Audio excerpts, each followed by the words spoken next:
Bueno, en esta oportunidad tenemos la visita del doctor Alberto Cordes, que es doctor en ciencias químicas y licenciado en ciencias biológicas, es profesor emérito de la Universidad de Buenos Aires y se desempeña como investigador de CONICET en la categoría superior en el Instituto de Fisiología, Biología Molecular y Neurociencias, IFIBINE, el cual dirigió durante un poco más de 6 años. Es además miembro del directorio de CONICET y por el gran área de ciencias biológicas de la salud.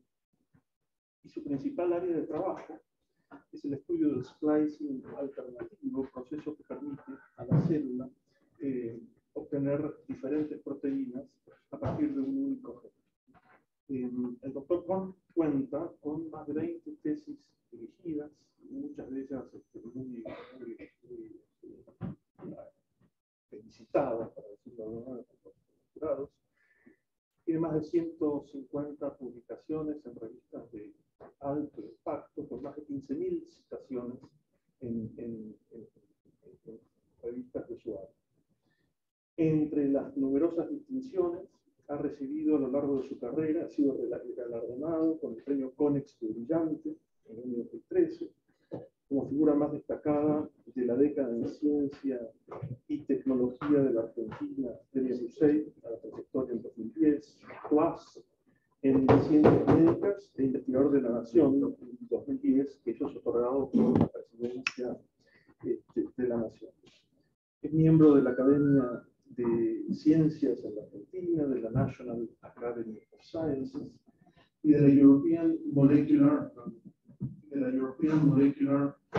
Academy of Sciences de Estados Unidos, perdón, de Biology Organization.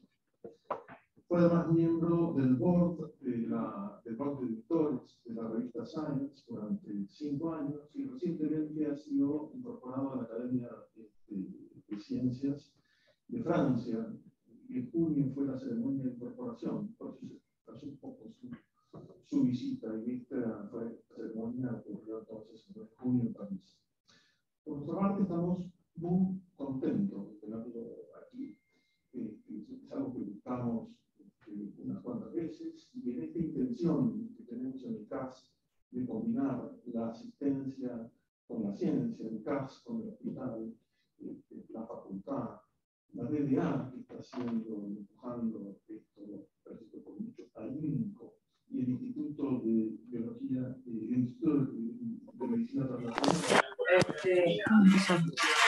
Sí, decime. Alberto Cordes nos va a dar la conferencia El splicing alternativo del ARN mensajero y la cura de una enfermedad hereditaria. Sí, muchas gracias, Alberto. Bueno, muchas gracias, Marcelo. Voy a intentar hablar sin micrófono. Si me dicen que no me escuchan atrás, no uso. ¿Ahora me escuchan atrás? ¿Sí? Me resulta más cómodo así. Bien. Bueno, le agradezco mucho a Marcelo la invitación, la recorrida por el campus que no conocía, la visita al instituto, al hospital, al edificio. Estoy absolutamente impresionado.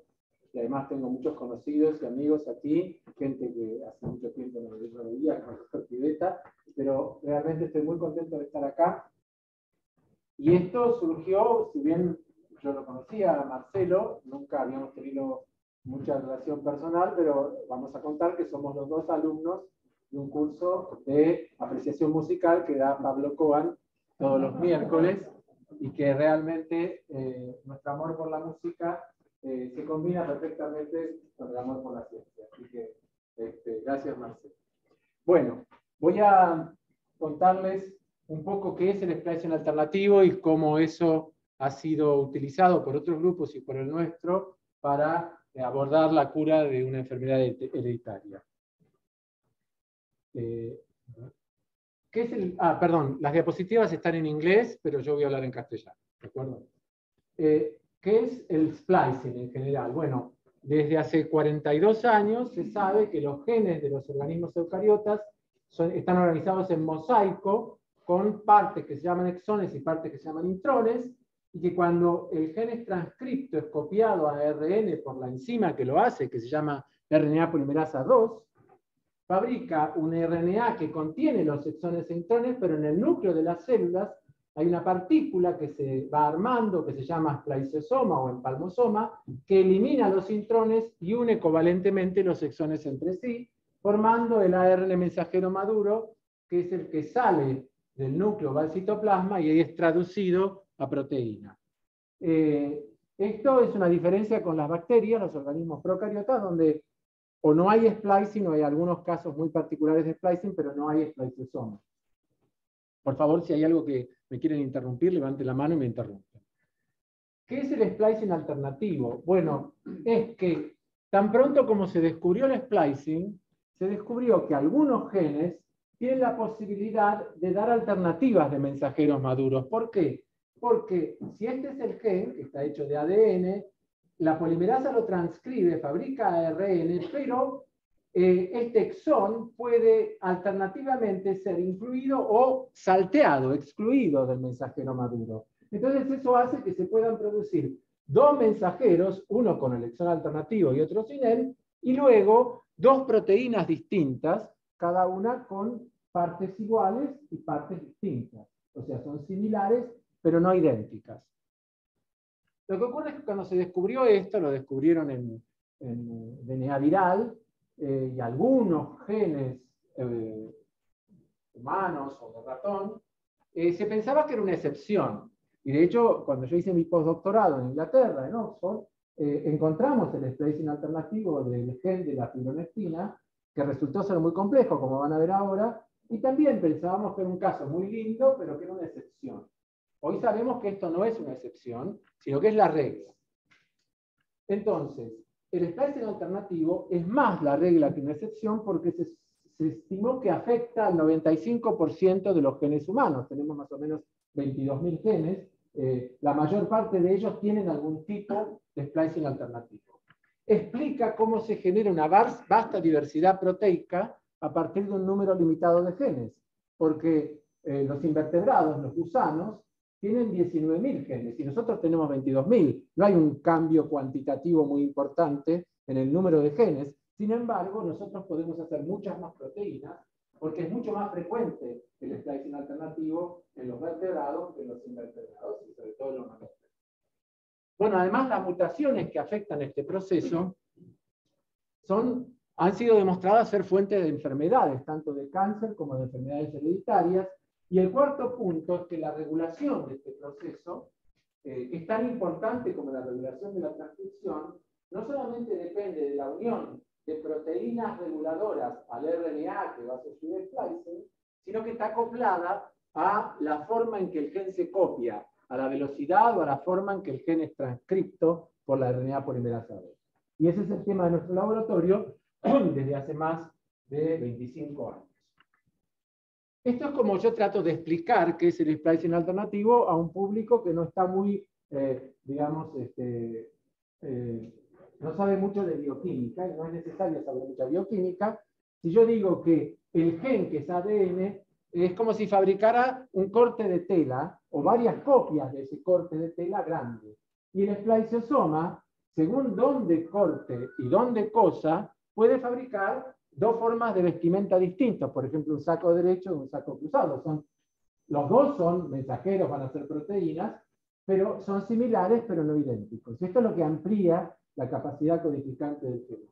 Y eso está regulado como está regulada, dije antes, la transcripción, por condiciones del medio, por neurotransmisores, por hormonas, por temperatura, por pH, por todo lo mismo que regula la expresión de los genes, también puede regular de manera específica el splicing alternativo. Les decía que cuando estuve en Inglaterra hace ya 40 años, en el laboratorio de Tito Barale, encontramos el splicing alternativo de la fibronectina humana y descubrimos que había 3 regiones de splicing alternativo, los cuales daban 5 variantes acá, 2 acá y 2 acá, 5 por 10 por 2, 20 polipéptidos, 20 proteínas a partir de un único gen. Y en ese momento pensábamos que era el non plus ultra, que no había caso que pudiera ser más herético que en vez de un gen, una proteína, un gen 20 proteínas. ¿Me van siguiendo, no? Bueno, la vida da sorpresas.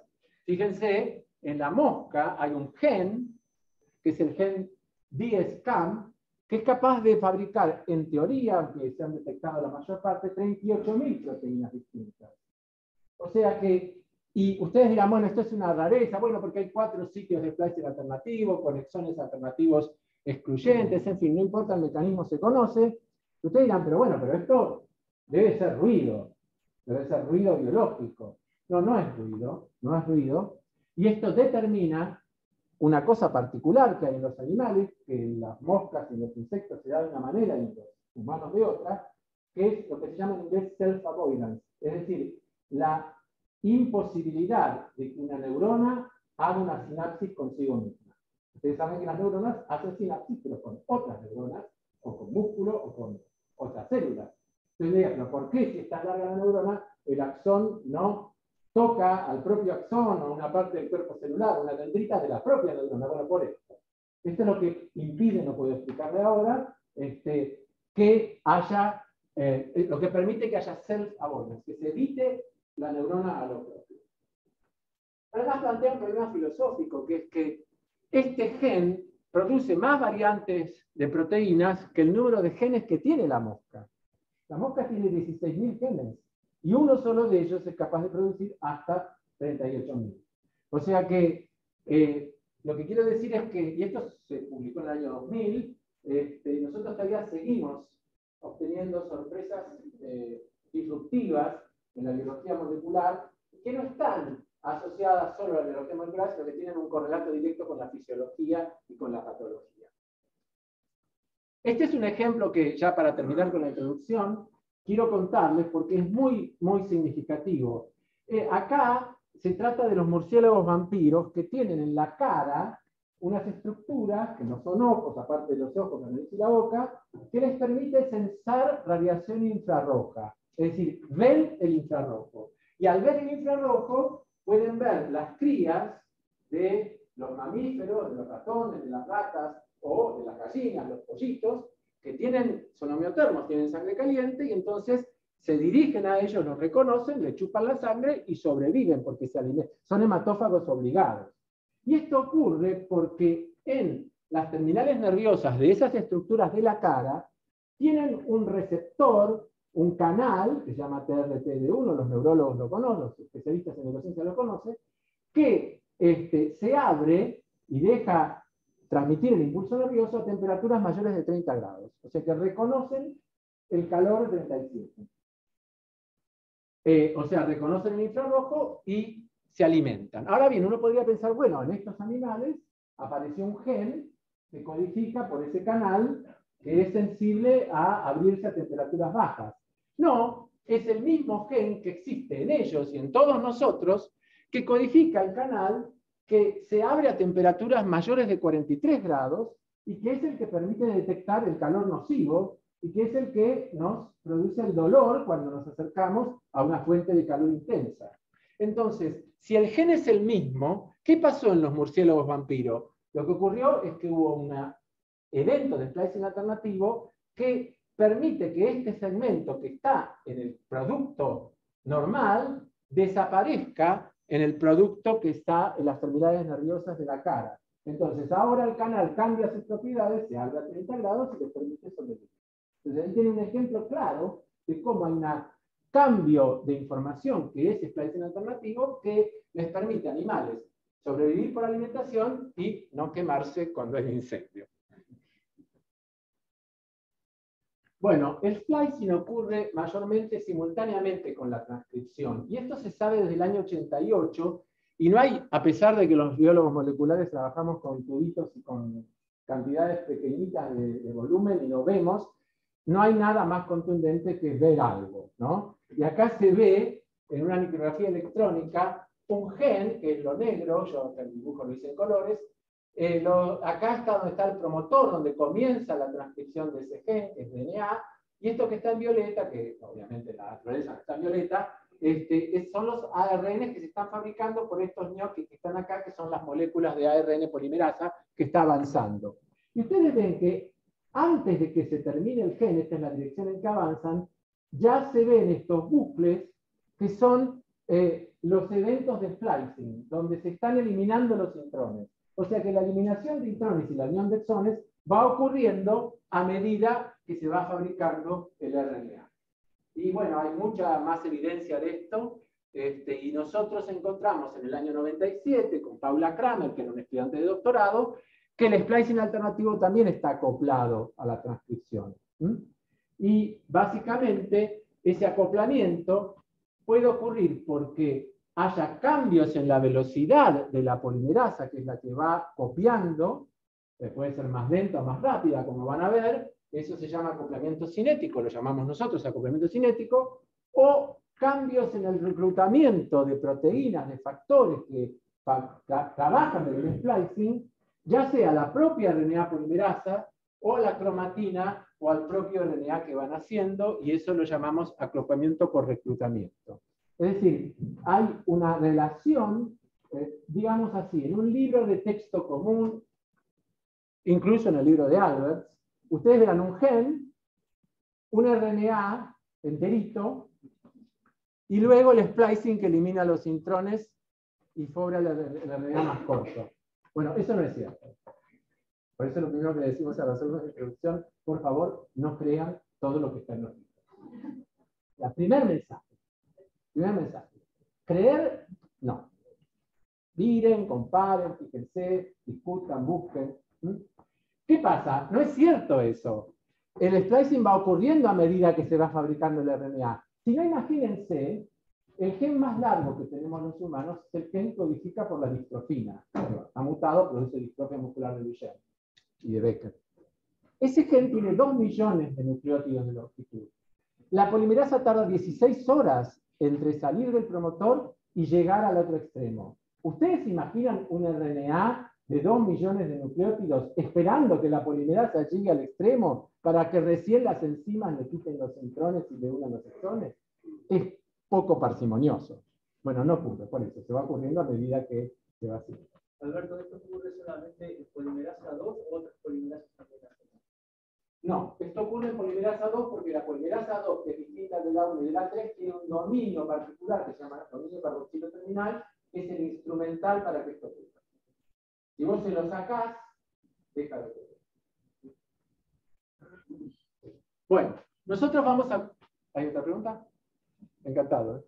Vamos a concentrarnos en el acoplamiento cinético. Y, dada la introducción, el seminario va a tener el papel de la velocidad de elongación sobre el splicing alternativo, el efecto de la estructura de la cromatina y finalmente cómo ese conocimiento fue aplicado recientemente a mejorar la terapia de la atrofia muscular espinal. Entonces, sobre el papel de la velocidad de la transcripción, básicamente nosotros encontramos que si la velocidad es lenta, algunos exones alternativos se incluyen más en el mensajero maduro. Y el modelo, que es un modelo que se llama First Come First Served, está en esta animación que hizo Manuel de la Mata, que fue uno de los que mostró esto con mayor claridad. Y si ustedes tienen un gen, y este exón es alternativo, lo es porque el sitio de splicing donde va a reconocer los factores es subóptimo, es débil, comparado con este sitio que es más fuerte. Entonces, si la polimerasa copia y fabrica RNA, los factores que hacen el splicing, que son ese spliceosoma que mencioné antes, o espalmosoma, reconocen el sitio fuerte en el RNA y no el débil, y esto lleva a que el exón sea salteado. Mientras que si la polimerasa va lenta, le da tiempo a que se recluten los factores del spliceosoma al sitio débil antes de que se fabrique el fuerte, y por lo tanto no le compita. Y eso va a llevar, obviamente, a la inclusión de ese exón alternativo. Lo que ocurre es que esta inclusión no depende del orden en que se eliminan los intrones son las líneas finitas, y que en el caso que estudiamos con Manuel, el segundo intrón se elimina primero y el primer intrón se elimina segundo. O sea que la velocidad colabora en el grado de inclusión de un exón alternativo o no. Pero este modelo, este hecho, ocurre en más o menos el 50 al 80% de los eventos de splicing alternativo que son sensibles a la velocidad. Pero hay otros eventos que se comportan al revés, donde si la velocidad es lenta, el exón se incluye poco. Y esto más o menos es el 20 al 50% de los eventos. ¿Y cómo actúa esto? Bueno, esto lo desciframos con un becario francés que debe estar acá abajo. Yo sé cómo se puede hacer, ¿alguien sabe? Bueno, se llama Gwendal Dujardin. Me gustaría, pero no tengo ni idea.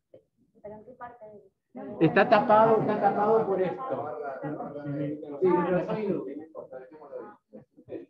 Bueno, se llama Gwendal Dujardin, que vino a hacer su postdoctorado en la Argentina y le fue bastante bien.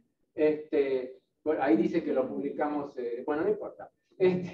Lo que quiero decir es que lo que él encontró, pero se pasa en muchos genes, que si la polimerasa va normal, no se puede pegar esta proteína amarilla, que es un inhibidor, a su sitio blanco. Entonces el exón se incluye. Pero si la polimerasa va lenta, esa proteína amarilla se pega, tiene tiempo de pegarse a su sitio blanco, inhibe la inclusión del exón y eso saltea. O sea que acá la velocidad está regulando cómo los inhibidores que algunos genes tienen se pegan o no. No, en opciones de vista, si bajás, hay una que dice Fit to Windows. Por ahí.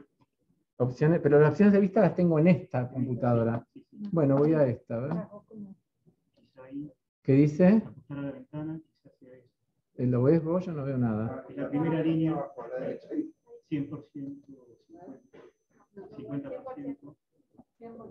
Es que ajustar la ventana 100%, 100%. No, 50%. Esto es tiempo de descuento, ¿eh? 50%. Ahí aparece. Bueno, está muy chiquito ahí. ¿Cómo hago? Ajustar a la ventana. Ajustar a la ventana. Bueno, tamaño original. Yo le digo, bueno, por ahí está Ajustar a la mejor. ventana.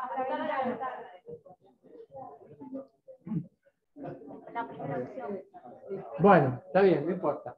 Sigo. Entonces, como había muchas evidencias de que la velocidad importada, ya les contesto porque el otro día, justamente ayer charlan en el instituto y el doctor Uchitel, que ustedes conocen, me dijo, bueno, cuando decís velocidad, ¿qué velocidad tiene la polimerasa? Se sabe, tiene 2000 nucleótidos por minuto. Por eso les dije que para transcribir el gen de la distrofina, que tiene 2 millones de nucleótidos, tardaba 16 horas. Pero es porque está alrededor de eso, 2000 nucleótidos. Y me dice, cuando es lenta, ¿cuánto más lenta es? Le digo, entre 1,5 y 2 y 3 veces. Y ya les adelanto. Si la polimerasa se hace lenta globalmente entre 1,5 y 3 veces, eso es letal embrionario. La velocidad tiene que ser justa. Porque un cambio de 2 veces de velocidad, caput. ¿De acuerdo? Entonces, el papel de esto lo desciframos gracias al trabajo de Manuel de la Mata, en el cual, junto con David Bentley, produjimos una RNA polimerasa genéticamente lenta, que ya existe en la mosca, pero no existía en humanos, y lo que hicimos es mutar al gen que codifica la subunidad mayor de la RNA polimerasa, esta arginina a una histidina. Y eso la hace 2 veces más lenta. Y cuando es 2 veces más lenta, aquellos eventos donde la lentitud produce mayor inclusión, esta es la banda de inclusión, esta es la banda de exclusión, aumenta la inclusión, y en aquellos eventos donde la lentitud produce menor inclusión, salteado. O sea que depende de la velocidad de transcripción. ¿Hasta acá va bien? Bien. ¿Por qué llego hasta acá? Porque este tipo de comportamiento lo deben recordar porque es el que se aplica a la atrofia muscular espinal. El exón que vamos a estudiar en la atrofia muscular corresponde a este modelo, se llaman exones de tipo 2, que son aquellos donde la lentitud inhibe su inclusión. Te escucho. Quizás lo vas a dar después, pero se conocen los factores que afectan la Sí. velocidad. Sí, sí. Y la otra cosa es, si es letal ser más lento y el 80% son splicings donde son proteínas más largas, ¿es más peligroso para el embrión tener proteínas grandes entonces que chicas? Con más Es una inclusión. diferencia. Con más inclusión. Es una diferencia que yo no puedo decir en humanos o en ratones, donde se hizo este experimento que voy a contar ahora, que no lo hice yo, participé, pero indirectamente. Pero en la mosca se cumple casi eso que vos decís. Porque en la mosca, ser lenta la polimerasa, que hay una mosca lenta de polimerasa, no de moverse, El fenotipo que tiene se llama o UVX-like, o ultravitorax-like. Lo que tiene son los alterios, que son esos balancines que tienen los insectos dípteros más globosos. ¿Y por qué tiene ese fenotipo? Porque en la mosca hay solo 2 genes que tienen intrones largos, y uno de ellos es UVX.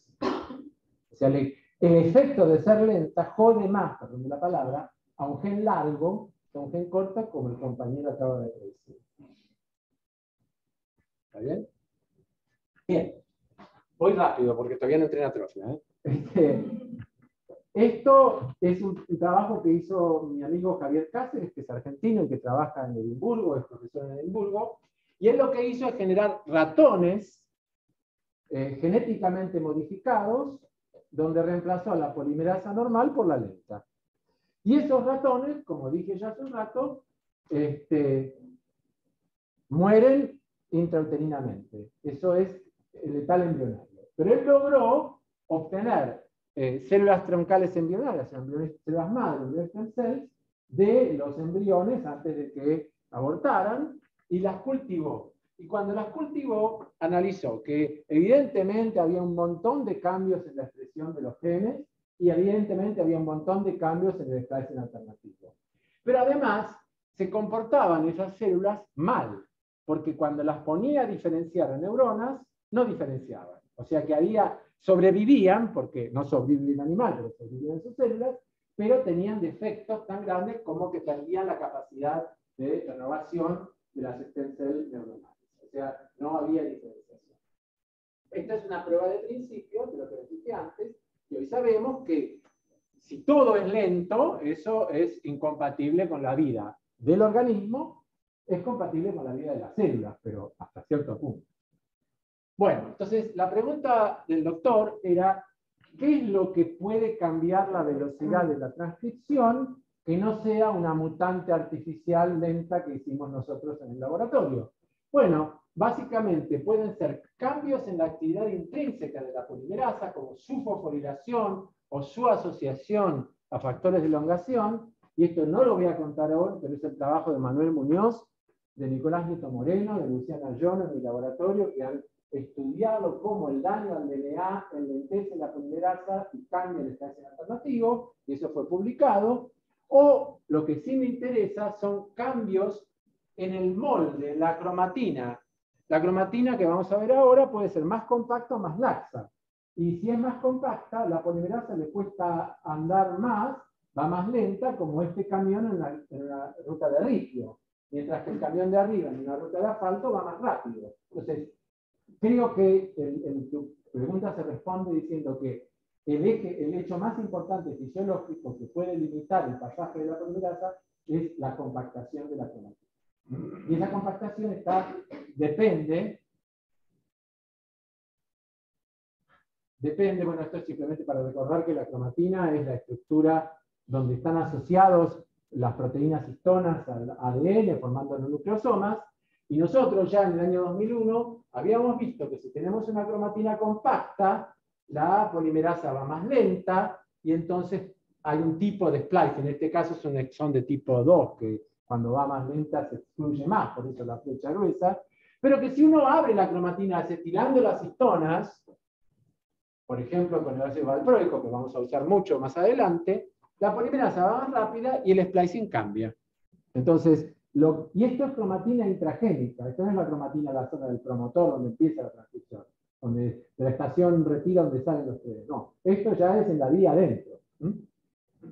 ¿Esto se entendió hasta acá? Bueno, con esto y con saber que el exón que vamos a estudiar en la enfermedad responde a la clase 2, que son los que si está lento se incluye menos, podemos seguir.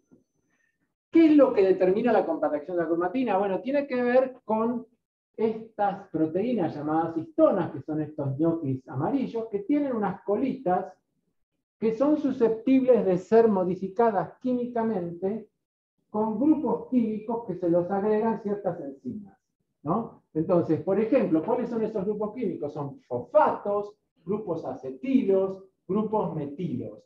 Entonces, hay un código de modificación química de las histonas que es leído por enzimas de la célula, por proteínas de la célula, que determina el grado de compactación. Por ejemplo, Si esta es la histona H3, si su lisina 9, K es lisina, está metilada, eso produce compactación. Y o sea que es el sentido de esta señal es un límite a la transcripción, una inhibición de la polimerasa no puede pasar. En tanto que si esta misma lisina, en lugar de estar metilada, es acetilada, es una marca permisiva. Abre la cromatina, permite que la polimerasa avance. Otra más importante es esta metilación de la lisina 27 de la histona H3, que es una marca restrictiva. Cuando se produce heterocromatización por esa marca, la polimerasa no puede avanzar. Y lo conté ayer y lo cuento de vuelta. Ustedes saben que las personas de sexo femenino, los mamíferos, tienen dos cromosomas X, uno está heterocromatinizado, uno está silencioso y el otro no. Y lo que pasa es que en el cuerpo de una persona de sexo femenino, aprovecho para no decir mujer, pero podría decirlo, en ese cuerpo, en cada célula, cuál de los dos cromosomas X se heterocromatiza, se inactiva, es aleatorio. Entonces, las mujeres son mosaicos, porque tienen algunas células donde está heterocromatizado un X, otra es una mezcla. Bueno, esa inactivación del X tiene que ver con esta marca que se llama Polycom, que es la que se coloca en las histonas y determina que el X se compacte y no se exprese. Bueno, nosotros más que nada vamos a estudiar esto. Alberto, ¿puedo hacer una pregunta? Sí. Además de esta modificación a nivel histonas, ¿otras modificaciones epigenéticas como metilación de citocinas influyen en la velocidad de transcripción? Es una pregunta muy pertinente. Hubo un trabajo, no nuestro, donde mostraron que era clave la metilación del DNA para la elongación de la polimerasa y para el splicing alternativo. Yo no estoy en contra del trabajo, pero no fue reproducido. O sea, no es nuestro, y yo no... Digamos, lo más común es que sean metilaciones o acetilaciones o fosforilaciones de las histonas. Sobre el papel de la metilación del DNA hay una gran discusión y las personas que no están de acuerdo con ese trabajo actúan en contra. Hay subjetividad. Yo soy cauteloso. Cuando se reproduzca en más laboratorios, que no va a ser el nuestro, veremos. ¿Okay? Bien, bueno, esto es simplemente... Acá está Ignacio Shore. Lamentablemente lo que no salen son los papers y las personas que los hicieron, pero no importa. El concepto es que un mismo gen, en dos situaciones, tiene la misma información genética, en dos situaciones distintas, por ejemplo, en el caso de la despolarización neuronal, acetila sus histonas y cambia el splicing respecto del mismo gen en la diferenciación del ciudadano que metila sus histonas, la polimerasa va más lenta. O sea, el concepto es que puede haber estados alternativos de la cromatina que a su vez provoquen estados o variantes distintas de splicing alternativo. Aprovecho acá, si me dan 5 minutos fuera del programa, para comentarles algo que esto creo que es muy instructivo para todos los biólogos y todas las biólogas y los médicos y las médicas. Está muy de moda la palabra epigenética. De hecho, yo, cuando presento un subsidio, uso la palabra epigenética. Pero es un uso ilegal. Un uso ilegal. Les explico por qué. Porque la palabra epigenética, el doctor Pivetta me va a dar razón, tiene el componente genética. O sea que da a entender que es un proceso heredable. Porque la genética estudia lo que se hereda. ¿Se heredará a nivel meiótico en la descendencia de la reproducción sexual o se heredará a nivel mitótico en la generación de un tumor donde hay una célula que las células hijas tienen la misma mutación? En realidad, y esto lo dice muy bien un colega que se llama Daniel Reinberg, que con ese nombre y ese apellido no es norteamericano, es chileno, Daniel Reinberg dice, hay solo dos marcas donde se probó la heredabilidad mitótica, que son la trimetilación de la 9 y la trimetilación de la 27. Todas las demás, no. Por lo tanto, una cosa es hablar de marcas de histonas y otra cosa es hablar de epigenética, porque si epigenética en sensu lato, en sentido amplio, es todo, pero en sentido estricto es solo lo que se hereda, al menos mitóticamente. Ni que hablar de las pretensiones lamarckianas de que todo se hereda meióticamente. Conmigo no.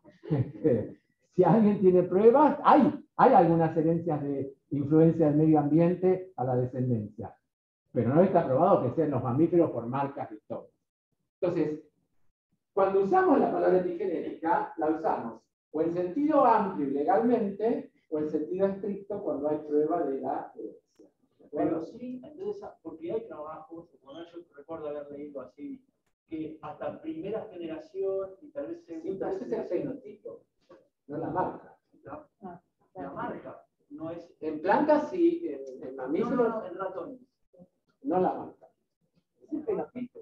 Fenotipo, los hernias pequeños, sí, pero Yo no la estaba marca. convencido de que... Pero hay una razón molecular. La F1 y F2 a veces... Hay una razón molecular.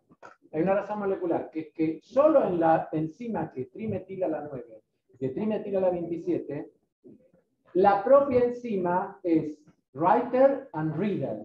Lee la marca y la coloca. Por lo tanto, es lógico que haya heredabilidad porque en la cromatina, ¿eso molesta? No, para Ah, si la cromatina, cuando se divide por mitosis, una parte de los nucleosomas tienen la marca. Entonces, se reproduce la colocación de la misma marca. Pero, por ejemplo, la acetilación jamás. Porque la acetilación la hacen factores de transcripción. Además, en el desarrollo embrionario, en el blastocisto, hay un reshuffling de todo. El DNA y las marcas. Pero bueno, puedo ver algún paper para ver cómo lo justifica. En todo caso, lo que pido es cautela. No todo es heredable y no todo es susceptible de ser llamado epigenética. Bueno, por ahí me entretuve. Sigo. Ahora entramos en atrofia muscular espinal. ¿Hace falta el micrófono? No, si no lo uso. Bien.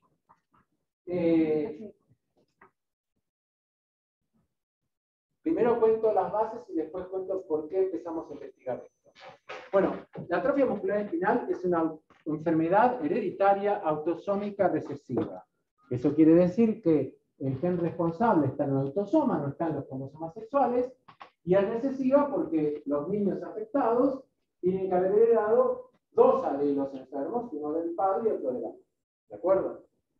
Ahora bien, es una enfermedad muy devastadora que tiene distintos tipos de gravedad en la clasificación. La más grave, que se llama SMA tipo 1 o AME tipo 1, la voy a mostrar ahora, pero básicamente la enfermedad lo que tiene es que hay motoneuronas defectivas que no inervan o inervan muy mal a las células del músculo esquelético. Por lo tanto, como la atrofia del músculo esquelético depende de la inervación, el músculo se atrofia. El músculo se atrofia y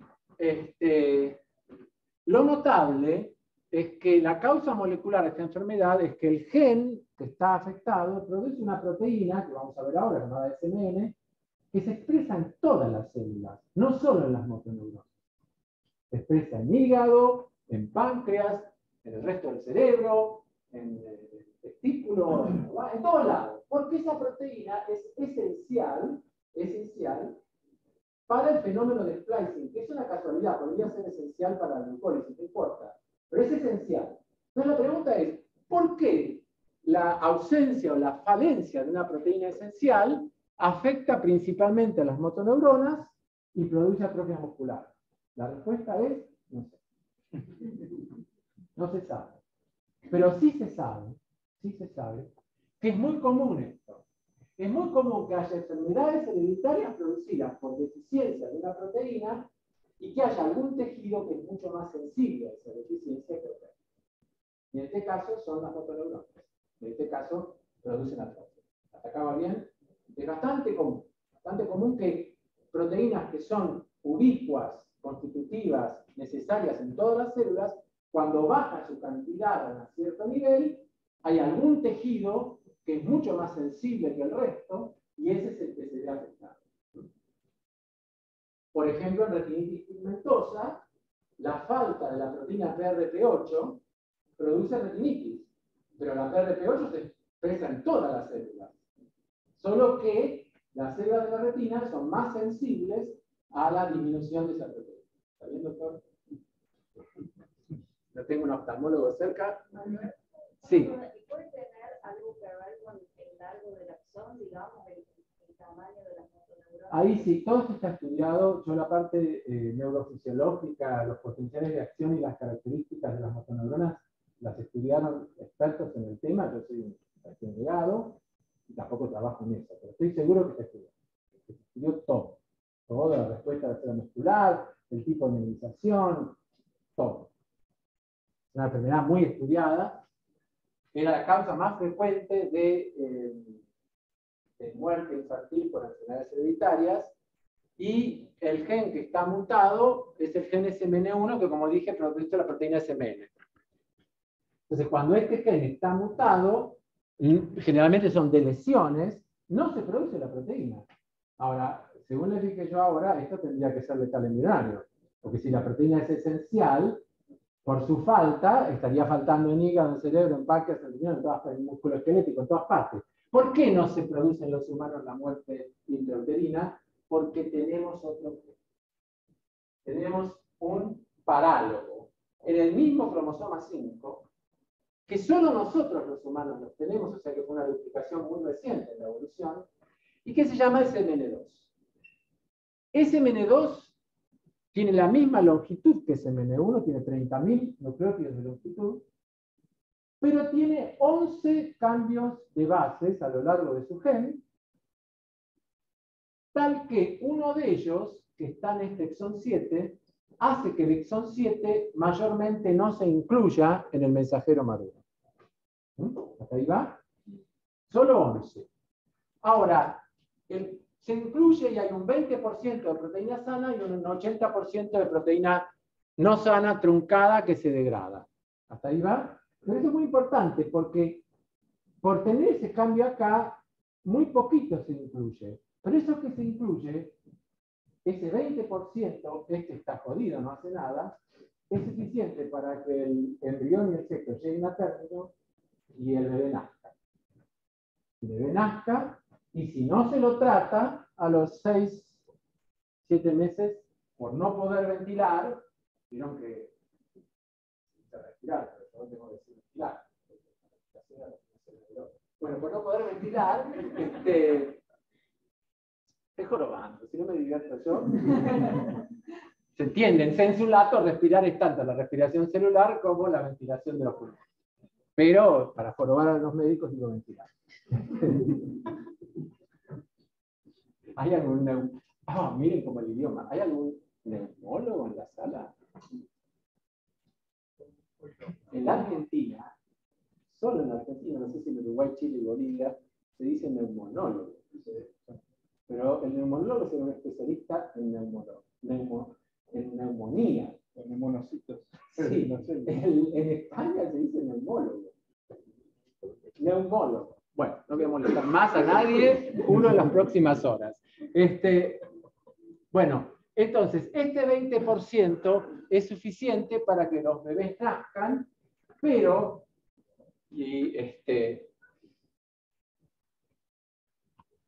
a ver, ya voy a mostrar una película.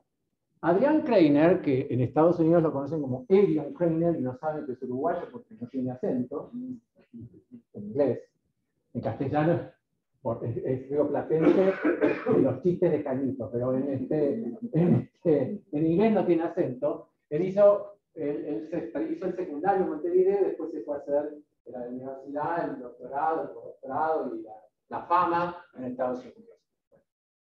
Diseñó una terapia para la enfermedad que es un oligonucleótido sintético antisentido que tiene el nombre de fantasía Nusinersen y el nombre comercial de Spinraza. ¿Y qué hace este oligonucleótido sintético? Lo que hace es que en el gen SMN2, también lo hace en SMN1, pero es inútil porque está mutado, se aparea con el RNA en la zona en que se pegaba un inhibidor, pintado acá de rosa, llamado HMP1/2, y lo desplaza. Y al desplazar este inhibidor, pese a tener ese cambio mutacional que yo les dije, el exón 7 se incluye en un 80% o más. O sea que esto no es una terapia génica, porque no está ni corrigiendo al gen enfermo, ni introduciendo una copia sana del gen en el genoma. Esto es una terapia antisentido de corrección del splicing alternativo. Lo que hace es volcar este balance hacia la producción de la proteína. No hay otro tratamiento probado. Hay otro, sí. Hay uno que se llama risdiplam, que es una molécula orgánica pequeña que supuestamente solo afecta a este gen. Sí. Y hay otro que es el que sería casi el de elección, que es la terapia génica, que es un vector adenoasociado que tiene el gen sano y que se da una sola vez en la vida y se integra al genoma de los niños y produce la proteína sana. No, yo decía de antisentido, moléculas. En otras enfermedades, solamente aprobada y utilizada en la distrofia muscular de Duchenne. En la amiloidosis. No sé si está aprobado. Está Y aprobado no por tercer. ¿eh? Y no tercer en la amiloidosis. Pero está aprobado por la Sí, para FDA. la neuropatía por amiloidosis familiar. ¿Y qué efecto tiene sobre el gen? Perdón, me instruyo. Ahí no sé, pero. Ok. ¿Lo busco? Sí, En una persona normal, sí. ¿qué sentido tiene que el 2 genere la proteína defectuosa? Ninguno. No tiene ningún sentido. Vos tenés el 2, te genera un 20% al pedo porque vos con el 100%. No, pero más dijiste que el 20%. No, en condiciones normales tenía el 20, con el grasa. No, pero está bien. Pero y el otro desde el punto de vista biológico es lo raro, o sea, que esté haciendo eso de gusto. Porque no todo lo que hay en los seres humanos ha sido seleccionado. O en los animales o en las plantas. ¿Esa implicación de que el CL2 puede saltar antes de alguna discusión? No necesariamente. La viabilidad es el No necesariamente. Si el gen es Yo diría, esencial, no, por eso no se necesariamente. copió. Yo diría que es un perjuicio. Porque habiéndose duplicado, tenemos. No. La función es la misma que tener una proteína. Yo creo que es un perjuicio social y médico, porque si no existiera el SMN2, no veríamos la enfermedad. Existiera el SMN2, la vemos porque llega a 3 meses. Si no, sería un aborto de 3 meses. ¿Se entiende? Espontáneo. Entonces, no hay un sentido, más aún. Las AVE, me voy a extender un poquito, no hay problema, no sé cómo. Son bastante cortas. Las AVE tipo 2 y tipo 3 son menos disruptivas porque los individuos tienen más copias de SMN2. Entonces, cada una de ellas produce poquito, pero al tener más copias se compensa. Pero no entremos en la discusión evolutiva. No decirlo, pero digamos, bueno, entonces, les voy a mostrar un caso que está en la web y que ustedes pueden ver en la web. Cameron fue diagnosticado con SMA tipo 1 a las 5 semanas de vida. Los doctores decían que iba a vivir entre 6 y 12 meses. Podría vivir más tiempo, pero siempre postrado, con ventilación mecánica, sin poder deglutir, con un desarrollo cognitivo normal, pero sin ningún tipo de movimiento muscular esquelético. Ninguno. Y yo los he visto porque en los congresos donde vamos con Adrián, van los padres con los niños y los niños afectados, y a veces hay adolescentes postrados que van a las sesiones. Es una situación que, en el caso particular, el doctor lo entenderá, a mí me cambió la vida. Ir a los congresos donde están los médicos asistenciales, los biólogos moleculares, los padres de los pacientes y los pacientes, es muy fuerte, es muy fuerte. Bueno, entonces, los padres lo enrolaron durante la época previa a la aprobación, que fue en 2016, en este test de Spinraza que había diseñado Kreiner, y el video muestra lo que pasó.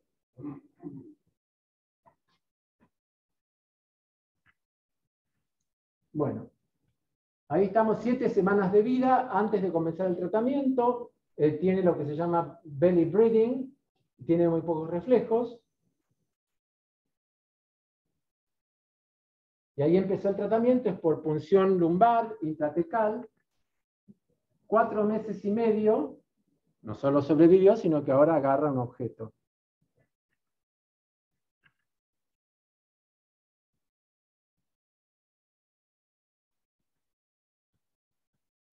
Un año, ya agarra objetos más pesados. Todavía tiene guías en las piernas y las va a tener porque ya van a ver que va a mejorar mucho. Bueno, ya estamos a los 20 meses y se mantiene parado.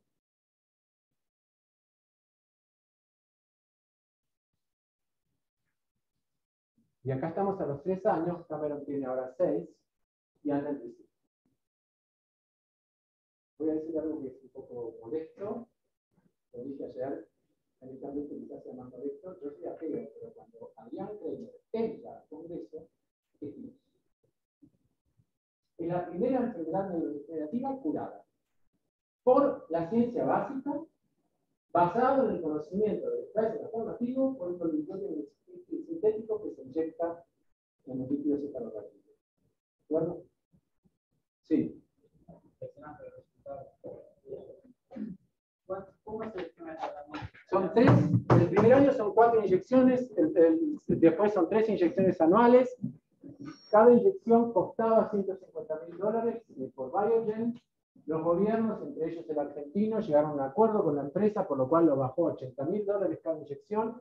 Y también llegó al acuerdo que lo pagan las prepagas, con ayuda del gobierno, y si una persona no tiene prepaga, lo paga el Estado. ¿Cuánto sale de terapia génica? $1.200.000. Sí, pero yo tengo... ¿Es una sola vez? Es una sola vez, pero voy a decirlo ya. Si yo tuviera un hijo con atrofia muscular espinal y no existiera la terapia de oligonucleótidos, puede que pensara en terapia génica. Existiendo la terapia de oligonucleótidos, voy 100-1 a oligonucleótidos. Porque si llega a haber un problema, es reversible. Mientras que con la terapia génica, si el gen se insertó en un lugar off-target y le produjo un cáncer o lo que fuera, es irreversible. Por no entender rápido. Si no hay otra opción. Ustedes me entienden con esto, pero yo no hablo todavía. Sí, te escucho. Más pronto la terapia, Claro. menor degeneración. Exacto, porque hay una irreversibilidad de la atrofia y eso se ve. Bueno, vamos a tener acá una niña, no traje. Bueno, tenía una niña argentina que tiene AME tipo 2, está postrada de la cintura para abajo, pero mueve los brazos y dibuja y con 2 aplicaciones de Spinraza la motricidad final cambió de escribir una palabra Antonella toda casi legible, pasó a escribir Antonella. Y bueno, hay muchas anécdotas sobre esto, si quieren después las hablamos, yo no quiero ahora. Bueno, entonces hace unos 6 años vinieron los familiares asociados en familias de atrofia muscular argentina a mi oficina en el civil, ya estábamos en el 19, me dice Alberto, que sabemos que se está por aprobar la terapia de Trainer, vos lo conocés a Adrián, trabajan los dos en splicing alternativo, queremos que vos investigues en esto aquí en el país. Yo le dije, miren, yo no trabajo en esta enfermedad y no sé si voy a poder hacer algo, ni menos prometerles nada. Yo les dije que no. Resulta que, bueno, pensando, con Luciano Marasco, que es el becario que llevó adelante este trabajo, hicimos un experimento que resultó muy interesante y entonces, como van a ver, después de este experimento, lo llamé y les dije que sí. Porque no quería venderles espejitos de colores. Entonces, desde ese momento, Luciano desarrolló un trabajo espectacular y tuvo varias etapas, tuvo la pandemia de medio, muchas colaboraciones de afuera con cosas que estaba cerrado en el instituto, en fin, muy complicado. Pero lo que quiero decir es que la tenacidad de estos padres, de estos hermanos, de estos parientes, fue impresionante, porque acá son los que saben biología molecular, saben de splicing, sabían de todo. Y además dijeron algo que muy pocas autoridades de ciencia y técnica dicen. Dijeron, nosotros queremos que vos investigues esto en la Argentina, aunque no produzcas una cura para la enfermedad. Para nosotros es importante que se haga investigación básica en este tema en la Argentina y que vamos a financiar. Y lo hicieron durante un primer año, después nos presentamos a subsidios de los familiares norteamericanos que tienen una línea de subsidios y los ganamos 2 veces y ahora van a ver los resultados. Bueno, la primera pregunta es si el exón 7 del gen SLN2, que es el que tiene que incluirse, responde a la velocidad de elongación y la respuesta es sí. Si en células lo transcribo con la polimerasa lenta, baja su inclusión. O sea que es lo que no quiero. ¿De acuerdo?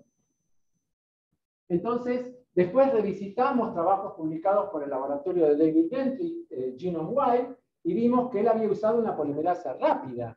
Y que cuando vimos nuestro gen allí, en el exón 7, no solo la lenta bajaba la inclusión, sino que la rápida la aumentaba, con lo cual estábamos en un terreno lógico. Entonces lo que razonamos es que si abriéramos la cromatina, eso incrementaría la posibilidad de que la polimerasa vaya más rápido y por lo tanto usamos inhibidores de acetilasas de histonas como la tricostatina A o el ácido valproico que iban a tener un efecto y lo tuvieron, pero bueno, por razones de propietarias de la empresa Biogen, trabajamos siempre con un oligonucleótido antisentido igual a nusinersen, pero que tiene 2 bases más fundamentalmente por una precaución de Adrián, porque él tiene intereses con la empresa o no, contrario, no sé. Él dijo, bueno, usamos es lo mismo, él había probado que funciona exactamente igual. Simplemente lo digo, que se llama ASO1. Bueno, entonces lo primero que ven acá es que en células el ASO1 aumenta la inclusión, la tricostatina un poco, pero los dos juntos aumentan más. Esta es la fórmula de la inhibidor de las acetilasa victorias. Y el ácido valproico lo mismo, tiene algún efecto igual al ASO1 en células, pero los dos aumentan más. Entonces, yo no les cuento nada de los experimentos en células, que son muchos, están en el trabajo, pero son muchos controles. Inmediatamente al año le dije a Luciano, al becario, me parece que llegó el momento de inyectar ratones, porque por más que nosotros sigamos con el mecanismo, hay que probar que esto tiene un efecto en un animal entero. Entonces, como la cepa que vamos a utilizar en ratones la tienen puesta a punto en Cold Spring Harbor, arreglamos que Luciano fuera 2 meses a inyectar ratones a Cold Spring Harbor, al laboratorio de Adrián. Les cuento como anécdota que Luciano llegó a mi laboratorio viniendo de la Facultad de Agronomía porque quería trabajar en plantas. A los 10 días de estar en Cold Spring Harbor, las fotos que me mandaba eran que se había vuelto un fanático de los ratones. Todo era una simbiosis con sus ratoncitos. Estaba totalmente copado. Bueno, ¿cómo es la cepa modelo de la enfermedad? En los ratones hay un solo gen, no como en los humanos, que hay una duplicación que Marcelo no sabe cuál sería el valor adaptativo de esa duplicación. Marcelo no sabe, punto. Yo tampoco. Bueno, entonces, si están mutados los dos alelos en los ratones, eso es letal embrionario. No sirven los ratones. Salvo lo que hicieron los investigadores de Taiwán, que es que sobre esos ratones normales generaron un transgénico con el transgeno humano de SMN2. Entonces ahora esto simula un modelo humano, porque hay dos genes. Uno que al estar mutado no produce nada, y el otro que produce un 20% de la proteína sana. Entonces, en vez de ser letales embrionarios, estos ratones llegan a término, 21 días, 9 meses, nacen y sobreviven 7 días. Y todo lo que yo les haga durante esos días, voy a medir si sobreviven más o menos. O si tienes un modelo muy bueno. ¿Está? Entonces, lo que hizo Luciano es una simple inyección subcutánea del ASO1 a los días 1 o 2, con o sin inyección del valproico o la tricostatina. Y acá ya ven que 11 días sobrevivieron porque a los 7 se mueren. Este es un wild type, un normal, y estos son los que son enfermos, pero que fueron inyectados solo con el oligonucleótido, y estos son los que son enfermos y fueron inyectados con ambos, son más grandes. Acá lo ven a 42 días, sobrevivieron en un caso. Estos son los que fueron inyectados solo con el oligonucleótido y este se lo inyectado con ambos. Acá ven la curva de ganancia de peso. Los que fueron inyectados con valproico solo se mueren a los 7 días como si hubieran sido inyectados con salina. O sea, el valproico solo no hace nada. Pero, comparada con la curva de normal de ganancia de peso, si esta es la curva con concentraciones subóptimas del ASO1, cuando le pongo valproico, mejora la ganancia de peso, pero no les estoy diciendo cuántos sobrevivieron a este peso. Y esto es lo más impresionante, el Kaplan-Meier. Ustedes ven que los inyectados con valproico o salina mueren a los 7 días, como el modelo lo muestra. Los inyectados una sola vez, porque nosotros no probamos nada más, podríamos haber seguido inyectando, con el oligonucleótido en condiciones subóptimas, están todos muertos a los 60 días, los otros con un p-valor de 0,000081. El paper estuvo 1 año y medio en Nature antes de ser publicado en Cell, y uno de los referíes, mal dicho, decía que teníamos que hacer todo esto blind, de no saber qué se inyectaba. Nosotros lo habíamos hecho con 2 drogas, la diferencia era estadísticamente horriblemente distinta. Después nos descubrimos que tenía intereses creados porque había escrito una revisión para otro grupo que no había hecho nada con ratones, sino solo con células, muy precario, sin mecanismo, pero que él estaba favoreciendo ese grupo. Bueno, lo que sea, esta curva es la que a nosotros nos dio gran esperanza. Acá ven la curva para tricostatina, ven que da lo mismo. Y esto es muy importante porque en los ratones el valproico no tiene efecto sobre la inclusión del exón, cosa que es coincidente con que esa droga se probó solita hace unos años en un protocolo clínico llamado Carnival. Acá en la Argentina hubo un nodo de ese protocolo clínico y no tuvo efectos en la propia. ¿Por qué se lo probó en ese momento? Con un supuesto distinto al nuestro. El supuesto era que al abrirse la cromatina, el gen SMN no se transcribía más. Entonces fabricaría más proteína SMN. Los pacientes no mejoraron con valproico, solo. Y esto es coincidente con que solo el abridor de cromatina no hace nada en este gen. Bueno, acá tienen Western blot de hígado, riñón, músculo. Acá no se lee, pero está médula espinal. Cerebro. Bueno, ¿lo ves? Lo ves en la pantalla acá. ¿Qué ves? Cerebro en el medio y corazón. Gracias, tengo apuntadora, buenísimo. Bueno, en todos aumenta cuando es el tratamiento combinado, pero fíjense, en este caso, está todo normalizado por tubulina, ¿no? Esto es el control con tricostatina. Miren lo poquito que aumenta el ASO en condiciones subopinas y lo mucho que aumenta las dos juntas. Acá ya no es aditivo, acá ya es sinérgico, ¿de acuerdo? Entonces hicimos test de función neuromuscular, allá también en el laboratorio, todo montado. Uno de ellos es el de ponerse derecho, ¿no? Surface writing. Y acá ven que los ratoncitos inyectados con el oligonucleótido solo tardan más tiempo en enderezarse que a la misma edad los que son inyectados con ambos. Y esto se puede cuantificar. Por ejemplo, tengo que el normal tarda casi nada, pocos segundos. El control enfermo tarda un tocazo. El valproico no cambia mucho, esto no es significativo. El ASO cambia y el ASO más el valproico se comporta casi en el enderezamiento como si fuera normal. Y el otro test especial para PAPs de 7 días es la fuerza de las manitos. Fíjense que acá este está trepando sobre una tabla rugosa y uno mide el ángulo al que se cae, mientras que los que fueron tratados con las dos drogas se caen en un ángulo mucho mayor.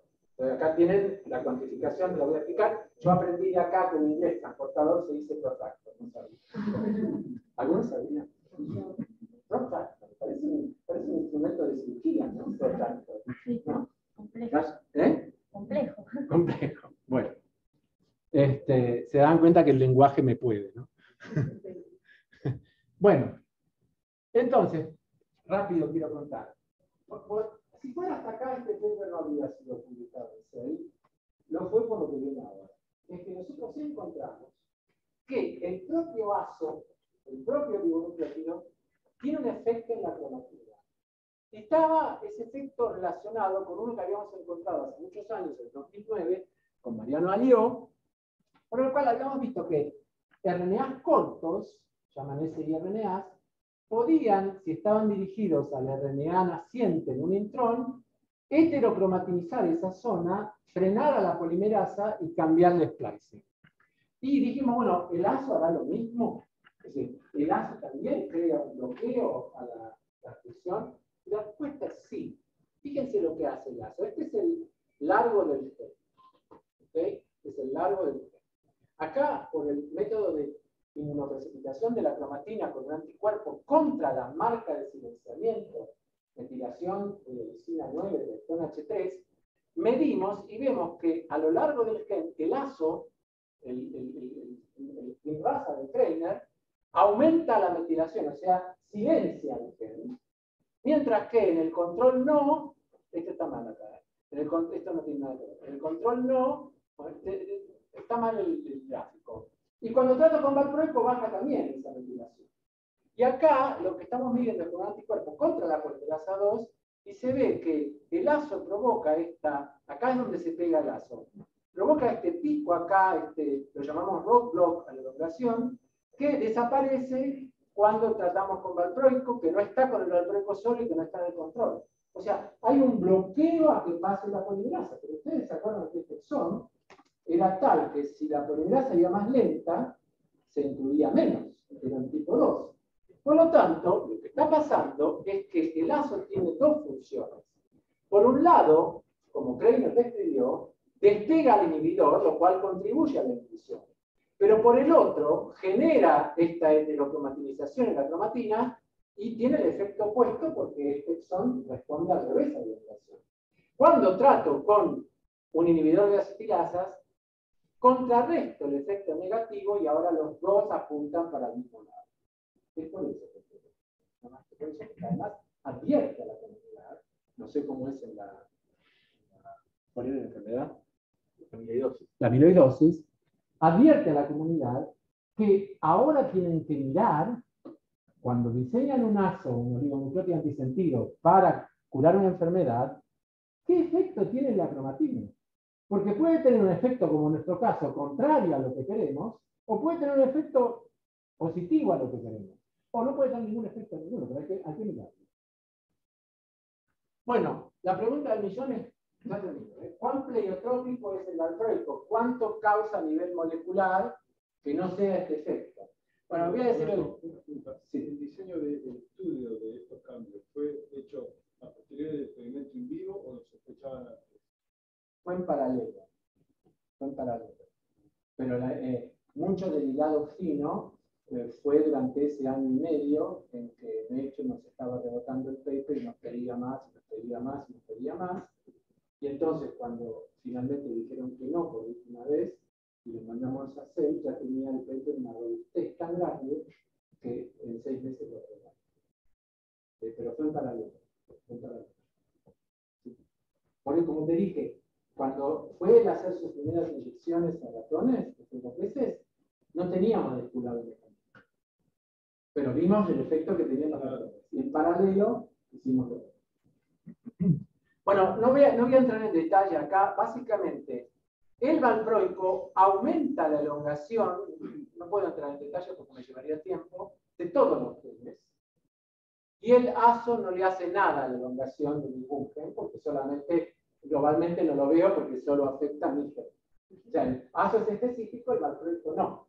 Pero ¿cuán grave es que el valproico no sea específico? Bueno, el valproico está aprobado para el uso en enfermedades de epilepsia y algunas otras, o sea que debe tener sus efectos secundarios, pero seguramente los efectos positivos compensan la maldad de los secundarios. Bueno, a nivel molecular es muy poquito lo que cambia su expresión con valproico. Son 69 genes respecto de 15.000, el ASO no cambia nada, y el valproico más el ASO, que sería la condición de la doble, también cambia 100 genes respecto de 15.000.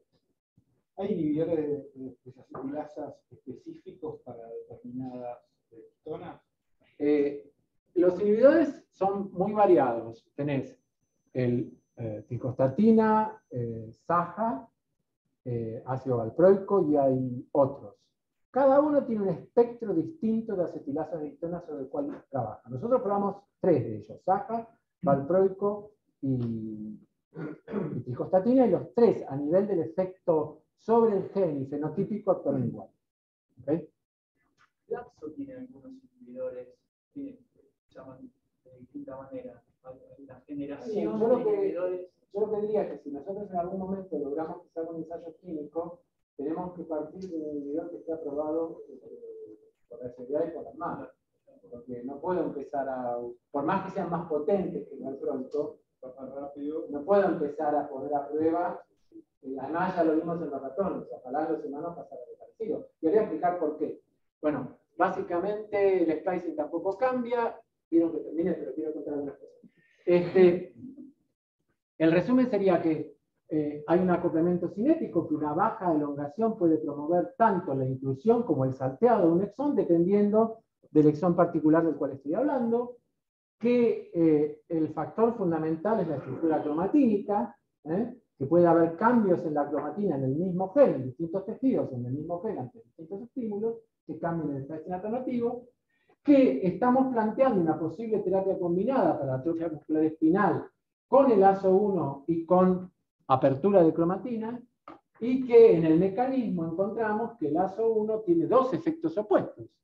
Uno, que es a nivel de desplazar el positivo, pero el negativo es contrarrestado por la apertura de la cromatina con los inhibidores de histona desacetilasa.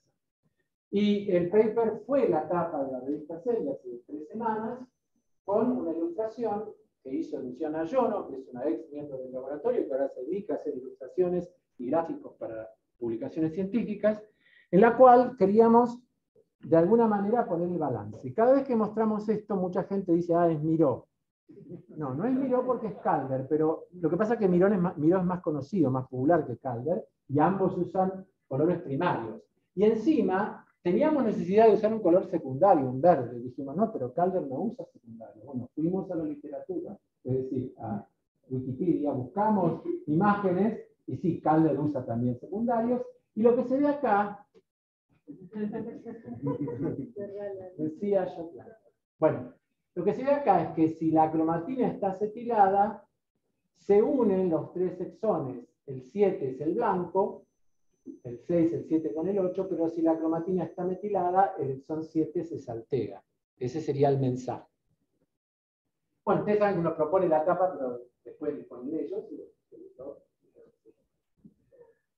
Este es Luciano Marasco, Lucho, que ahora está haciendo un postdoctorado en el laboratorio de Nick Proudfoot. De hecho, durante la pandemia, como Wendell, que había sido postdoc mío, trabaja en lo de Nick Proudfoot, y el IFIBIN estaba cerrado, y teníamos que responder a los referidos de Nature que no nos lo aprobaron, pero que por lo menos nos permitieron mejorar el trabajo, le dijimos a Wendell, ¿te animás a hacer vos los experimentos? Porque acá no lo podemos hacer. Dijo sí, los hizo, algunos salieron bien, otros mal, después fue Lucho ahí, terminó. Y este es Rui, que es un portugués que hizo el análisis bioinformático de esos experimentos de Genome-wide, de chip. Sí. Y este es José Stiliano, que es el becario que está trabajando ahora en el tema en nuestro laboratorio. Es ítalo argentino, nació en Italia, de padre argentino, y decidió venir a hacer la tesis doctoral acá. Y este es Adrián, que por supuesto es un colaborador íntimo sobre este tema. Y este es Nick Proudfoot. Para los que cursaron Introducción a la Biología Molecular, que algunos hay aquí, algunas hay, es el que descubrió la señal de corte y polimeración, la AUA3, hace 45 años. Que es un gran amigo, que es un gran biólogo molecular y que puso también mucho entusiasmo en esto, porque él insistió, no, bueno, la gente de hecho, no, bueno, vamos a hacerlo, hagámoslo, en fin. Fue un propulsor muy fuerte. Y bueno, el funding, lo más importante fue esto, ¿no? PureSMA y FAME, con los cuales tenemos una relación virtuosa con Marina Sánchez y con todos los padres y familiares de FAME. Como dije antes, me cambió la vida y tenemos una... Además hay gente que entiende, yo creo que Julieta lo va a entender, gente que entiende la profundidad del problema. Y se juegan, porque bueno, están sus niños ahí, por supuesto. Así que gracias.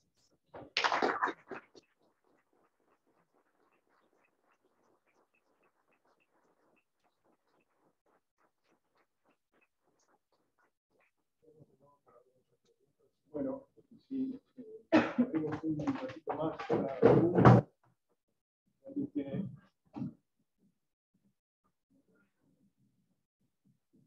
Gracias, Alberto, espectacular la charla. Nuestro grupo es el que más experiencia tiene en el tratamiento prenatal de otra enfermedad neurológica, que es la espinomegalia, que obviamente tiene diferencias enormes con esta, porque es una enfermedad malformativa, donde es más fácil el diagnóstico prenatal y más difícil el tratamiento prenatal porque es quirúrgico, pero tiene algo en común con esta enfermedad, que es esa ventana crítica de muerte neuronal irreversible, ¿sí?, temprana. Entonces, me parece que esto era una enfermedad que es muy difícil de diagnosticar prenatalmente, pero hoy en día tenemos herramientas que, por ahí para el espectro más grave, nos permitirían sospecharlo y con secuenciación exómica podríamos saber si un chiquito está muy afectado. Me parece que esto se puede mover hacia lo prenatal en algún momento. Nosotros lo hacemos en la Argentina, no lo que se haga, pero hay lugares donde hacen diagnóstico prenatal que no necesita secuenciación exómica, porque vas directamente a ver si el gen está relacionado mutado, y inyección intrauterina de eficacia. Sí, lo están haciendo. Yo voy a tomar un minuto porque tiene mucho que ver con la expectativa del efecto de la droga, más allá del valproico o no. ¿Por qué pensamos que vale la pena hacer el ensayo clínico? Porque no va a cambiar la vía de administración de Spinraza, siempre va a ser intratecal, porque ningún médico se va a arriesgar a cambiar esa vía efectiva. Pero a mí lo que me interesa es la periferia. Y Spinraza, por la barrera hematoencefálica, no pasa libremente a la circulación sanguínea. Pero sí hay clearance y hay leakage. Entonces, como nuestro efecto es mucho más notorio en cantidades subóptimas de lazo, porque cuando el lazo está muy concentrado, la cromatina no modula, mi expectativa es que mejore la situación de los pacientes en la periferia, en el hígado, en el páncreas, en los órganos periféricos, a donde deben llegar cantidades muy pequeñas de Spinraza, con una vida media más corta, y donde el valproico puede ayudar a que eso mejore. Entonces, eso es una cosa que quería mencionar. Y sobre la escala temporal, además de lo de intrauterina, que sí se está planteando, obviamente en los casos de los AME tipo 1, cuanto más temprano en el nacimiento se aplique, mejores son los efectos. Pero vamos a los efectos en los que tienen AME tipo 2 o 3, que se empezaron a aplicar cuando ya eran niños o niñas o personas grandes, porque ya Spinraza se aprobó en 2016. Y ahí hay muchas cosas, porque si bien no les va a recuperar la movilidad de la atrofia de la parte inferior, les mejora muchísimo la performance de la parte superior. Y hay cosas muy emocionantes. Voy a usar el micrófono. Por ejemplo, el hijo de uno de los padres de FAME, que es adolescente y es deportista, no puede mover para abajo, pero juega al fútbol de silla de ruedas, se trepa, se agarra. Él le decía al papá, cuando pasaban 2 meses de la aplicación, estoy perdiendo fuerza en los brazos. Cuando le tengo la aplicación de vuelta, vuelve la fuerza. O sea, en lo que no está totalmente atrofiado, mejora muchísimo la calidad de vida. Y lo mismo, esto, así como a mí todavía me emociona el triciclo de Cameron, me emocionó muchísimo un día que Adrián me mostró una carta de una paciente norteamericana que era joven, AME tipo 2, jugaba al básquet con silla de ruedas, y le escribo a Adrián, le dice, vos no sabés lo que cambió mi vida. Hasta ahora podía pasar la pelota, ahora puedo tirar al arco. Entonces, eso refleja la importancia de la ciencia básica. Hasta ahora yo podía pasar la pelota, ahora puedo tirar al arco. ¿Qué abismo hay entre conocer el mecanismo del pricing alternativo y pasar la pelota y tirar al aro? Es lo que tenemos que convencer a la sociedad. Debemos conversar a la sociedad. Pero la sociedad, y hay un sector de la sociedad bastante, no quiero asociarlo, pero se lo pueden asociar aquí, que desprecia la ciencia básica, que desprecia incluso la tecnología argentina, y que piensa que todo se puede traer de afuera, y que no es necesario invertir en ciencia básica. Y hay que invertir en todo el mundo, sobre todo cuando hay una tradición como la nuestra. Es una tradición muy fuerte, ¿no? Entonces, hay que invertir porque es necesario ese conocimiento, sin el cual no se puede pasar a la etapa de, en vez de pasar la pelota, tirar el arco. Hay una pregunta. Sí. ¿Hay alguna otra? Excelente presentación, muchas gracias por dar esta posibilidad de escuchar y ver. No sé si quiere hablar. Yo quería hacer un breve comentario. Digo, la importancia de la investigación básica, que es el motor también para los avances en la atención de los pacientes. No mencionaste mucho la investigación translacional, pero este trabajo es una forma de demostrar la importancia de la investigación translacional, la investigación aplicada. Por supuesto, yo estoy a favor de la investigación translacional. Lo que quiero decir es que la investigación translacional no tiene mala propaganda en un sector de nuestros gobernantes y la sociedad. Cualquier cosa que vos digas que tiene una posible transmisión a la salud o a la industria es siempre comprendida. Yo no estoy en contra ni mucho menos. No, digo por ahí, no, digo que el gran complemento. Sí, no hay sí. investigación translacional sin una fuerte investigación básica. Tampoco. Lo que sí tenemos que ser es muy rigurosos en que la investigación básica tiene que ser original, no puede ser repetitiva. Porque si es repetitiva, evidentemente otros ya llegaron. Bueno, lo único que puede ser es no investigación, pero aplicación tecnológica de algo que ya se descubrió en otro lado y que hace falta implementarlo aquí. Para eso hace falta científicos que por su conocimiento puedan aplicar eso y tecnólogos. Pero la investigación tiene que ser algo original, algo que no fue planteado previamente. ¿Se puede apuntarle al promotor también para transcribir más? No es muy fácil apuntarle al promotor para que ese gen solo transcriba más. El valproico no lo hace transcribir más. Tengo un gráfico y eso es una discusión con los expertos en transcripción que no saben de splicing y que consideran que cuando vos abrís la cromatina, necesariamente el gen produce más producto. Y no es que produzca más producto. Algunos genes producen más producto, otros no, pero cambia la calidad del producto porque cambia el splicing. Es muy difícil apuntarle al promotor de manera específica. Lo que ahora vamos a hacer, no sé si saben ustedes, hay una variante de CRISPR que se llama CRISPR Delta9, donde en lugar de dirigir la enzima que corta el DNA a un sitio específico, que sería el exón 7 del exón 7, lo que dirigís es una fusión de esa enzima inactiva con una acetilasa de histonas.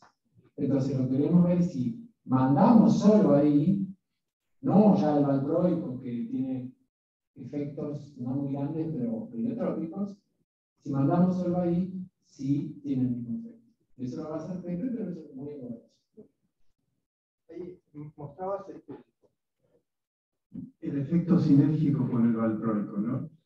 Y uno desde la ignorancia se pregunta, bueno, el valproico obviamente también a nivel mecanismo de acción tiene un efecto inhibitorio sobre la actividad neuronal, ¿no? Por eso se utiliza como anticonvulsivante. Entonces, cuando vos decías que existían otras opciones de metilación, uno se pregunta con curiosidad si no habría algún otro que tuviera la misma capacidad de metilación y no eventualmente de acetilación y no eventualmente la actividad inhibidora que puede tener el valproico. Totalmente correcto, lo que no sé si nosotros lo vamos a abordar.